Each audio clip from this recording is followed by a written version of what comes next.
community. And I just want to have a few brief words. Brother Robert, you said so much, but as Brother Rodney, he often worked with our young people in the community.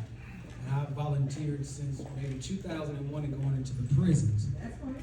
And, you know, there's a lot of talk about prison reform and that the system is broken, but in my nearly, 20 some odd years going into the prisons, the prison systems aren't broken. The prison systems are working exactly like they were to benefit the people that was created to benefit. And I know many of us, I've had many arguments with some of my family, like, man, you wasting time. People that are in prison deserve to be where they are. But I would say this, and I'm reminded what my spiritual father, the Honorable Brother Minister Farrakhan, once said. And growing up as a Christian brother, and I love my Christian family, you know, we ain't gonna get caught up on these titles because as my father, the Honorable Minister Farrakhan, said, that these labels that we use are no more than devices of Satan to divide the people of God. Because when we're in Africa, we had all types of tribes. You want to talk about young people gang banging, yet here I'm as a Muslim, I'm gang banging in the name of Allah God. As a Christian, you doing a drive-by on me as a Muslim. I ain't dealing with that nigga, you know what I'm saying? Them Muslims over there. But we one blood. But I just want to say this, going into the prisons, family, you know, we can't condone the behavior of our young people that missteps or that shortcomings, but no more than we can condone our own.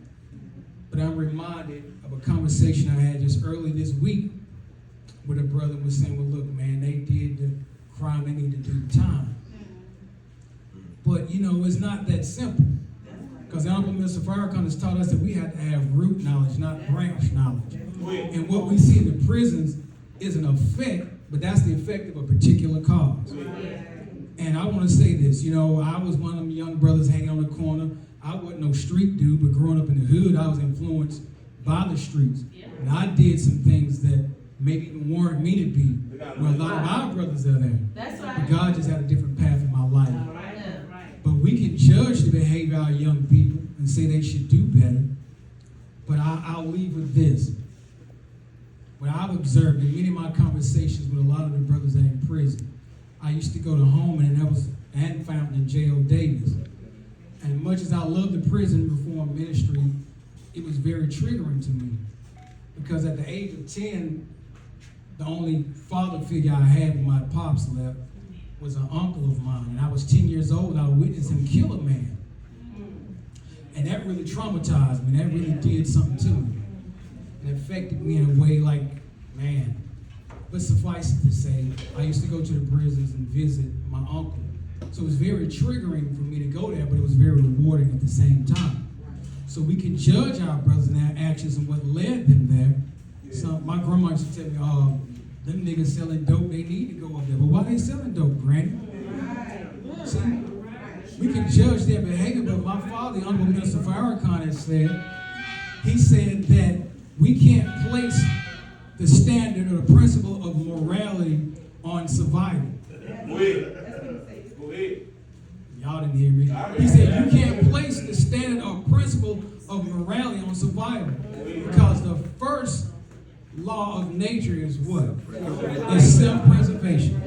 Every living thing is incumbent upon it to do whatever it can to sustain the most precious thing that has ever been given, that's life itself.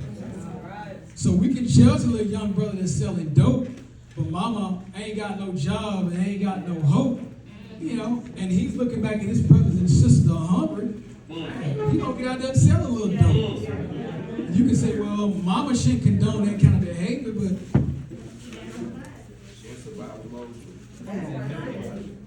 come on, but suffice it to say, family, I'm just honored to receive this award. You know, I'm so thankful that I was given the opportunity to go into the prisons and pour into our beautiful brothers, and I love them. And I'll tell you, some of our greatest minds are sitting there in prison.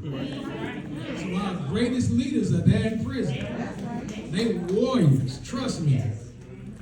And these folks, they don't fool yourself. They don't want reform because the system is working exactly like it was designed to work.